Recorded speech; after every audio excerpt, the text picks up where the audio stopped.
Hello ಸ್ನೇಹಿತರೆ, ಶ್ರೀ ರಂಗ ಟಿವಿಗೆ ಸ್ವಾಗತ. ಸ್ನೇಹಿತರೆ, ದಮಯಂತಿ ನಳ ಕಥೆಯರ ಬಗ್ಗೆ ಹೇಳುತ್ತಾ ಇದ್ದೇನೆ.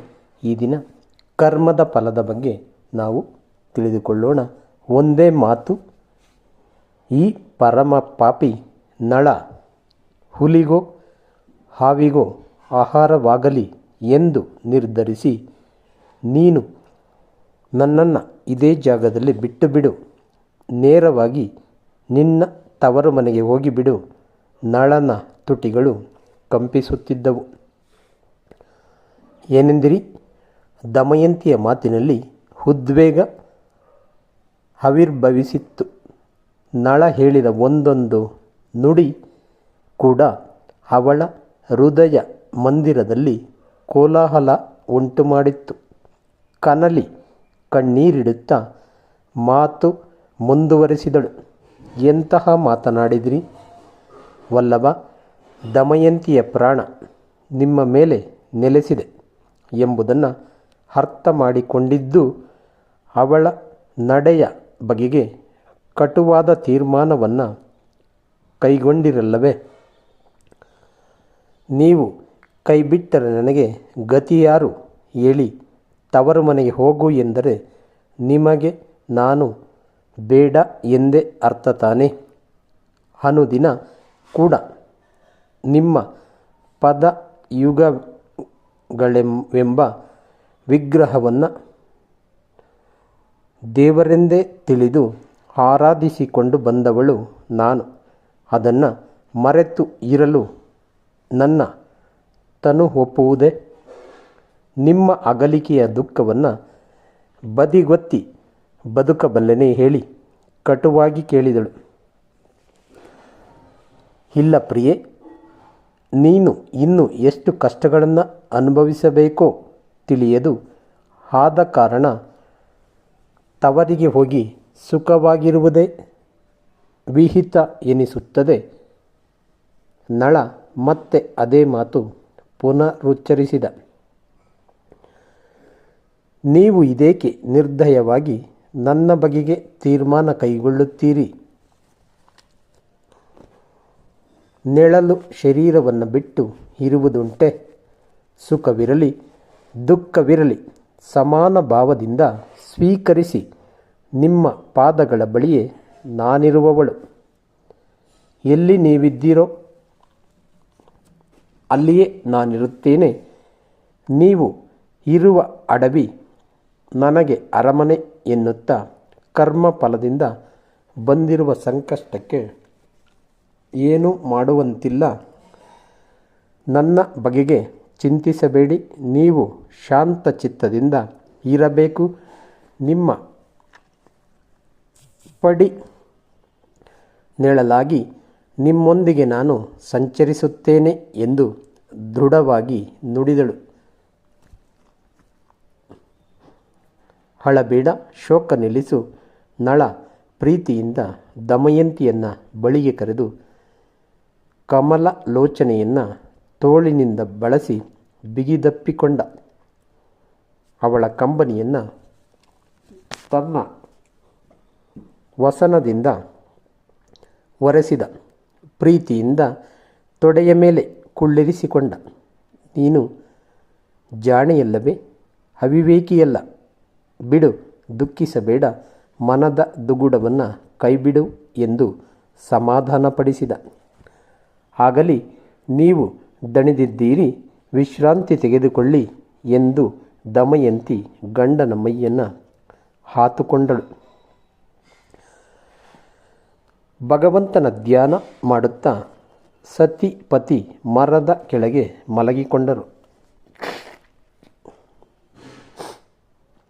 ಘನ ಭಯಂಕರವಾದ ಅರಣ್ಯ, ಕ್ರೂರ ಮೃಗಗಳು, ಮಾನವ ರಕ್ತದ ವಾಸನೆ ಹಿಡಿದು ಸಮೀಪದಲ್ಲಿಯೇ ಹೊಂಚು ಹಾಕುತ್ತಿರುವ ಅನುಭವ. ಹುಲಿಯೊಂದರ ಗರ್ಜನೆ, ಆನೆಯ ಗೀಳು ಕೇಳುತ್ತಿದ್ದಂತೆ ಭಯಗೊಂಡ ದಮಯಂತಿಯು ಕಂಪಿಸುತ್ತಾ ಒದ್ದಾಡುತ್ತಿರುವುದನ್ನು ಕಂಡು ನಳನು ಅವಳನ್ನು ಗಾಢವಾಗಿ ಅಪ್ಪಿಕೊಂಡು ಬೆನ್ನನ್ನು ನೇವೇರಿಸತೊಡಗಿದ.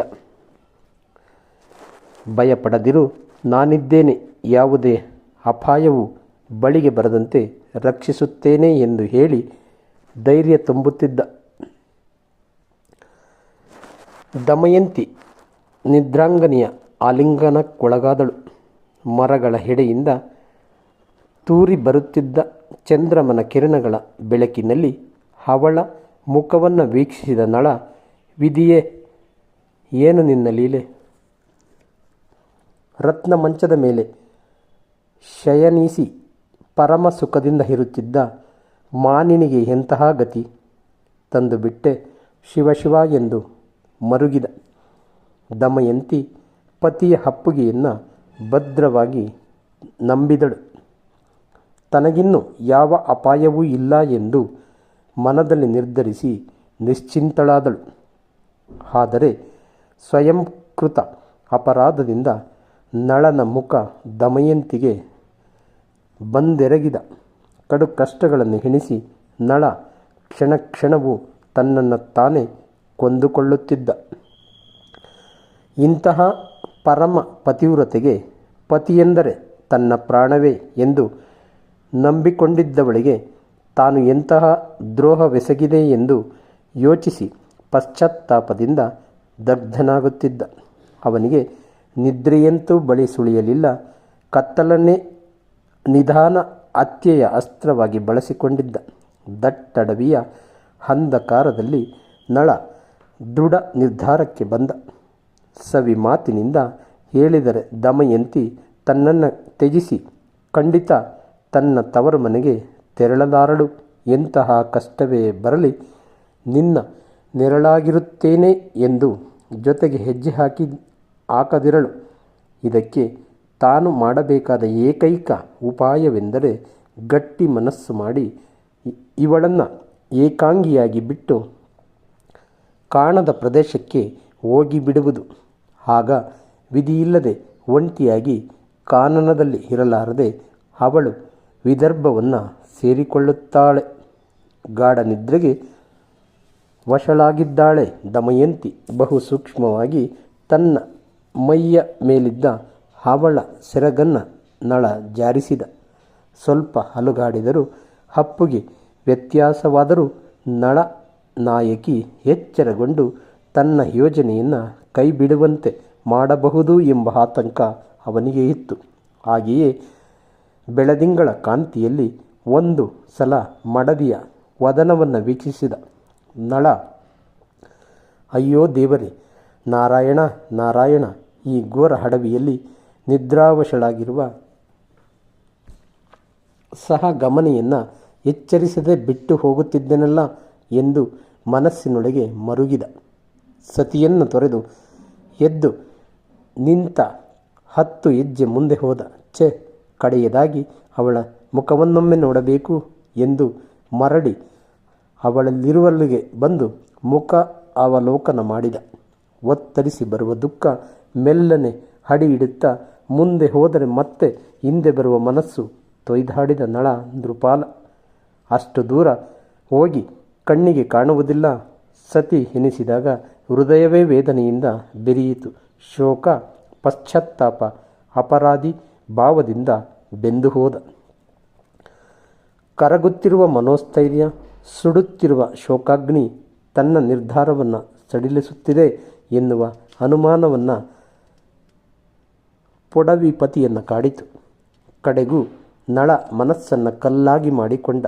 ಮುಂದೆ ಸಾಗಿದ ಸತಿ ಎಂಬ ವ್ಯಾಮೋಹದ ಬಂಧವನ್ನು ಕಿತ್ತೊಗೆದು ಮುಂದುವರೆದ. ಆದರೂ ಮನದೊಳಗೆ ಹುಲಿ ಕರಡಿಗಳಂತಹ ಕ್ರೂರ ಮೃಗಗಳು ಬಂದೆರಗಿದರೆ ಮಾನಿನಿ ಹೇಗೆ ಸಹಿಸಿಕೊಂಡಾಳು ಎಂಬ ಆತಂಕ ಅವನ ಮನವನ್ನು ಕಾಡುತ್ತಿತ್ತು.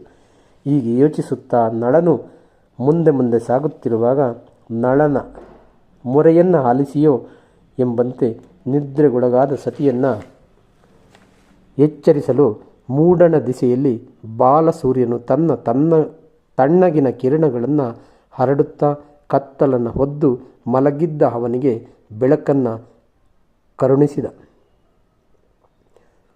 ಸ್ನೇಹಿತರೆ, ನಳ ದಮಯಂತಿಯರ ಕತೆ ಮುಂದುವರಿಯುತ್ತದೆ. ಸ್ನೇಹಿತರೆ,